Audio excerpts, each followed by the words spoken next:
10mm cordless drill, brushless motor. Meron siya ditong impact mode, drill mode, and screw mode. Dito sa taas yung adjustment sa speed. Ito yung kanyang low.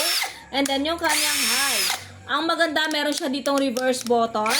And may LED light, may battery indicator. Kaya nasasabi ko pang heavy duty talaga itong ating 10mm na cordless drill na to kasi naman pagdating sa battery talaga namang pang heavy duty na. Imagine sa isang battery pala na 15 cells tumatagal na siya ng 4 to 5 hours. Ganyan siya kakunat. And for reference, pwede nyo i-check yung mga reviews pagdating dito sa ating cordless drill na to. Kahoy, bakal, semento, kahit solid na bato, kayang-kaya.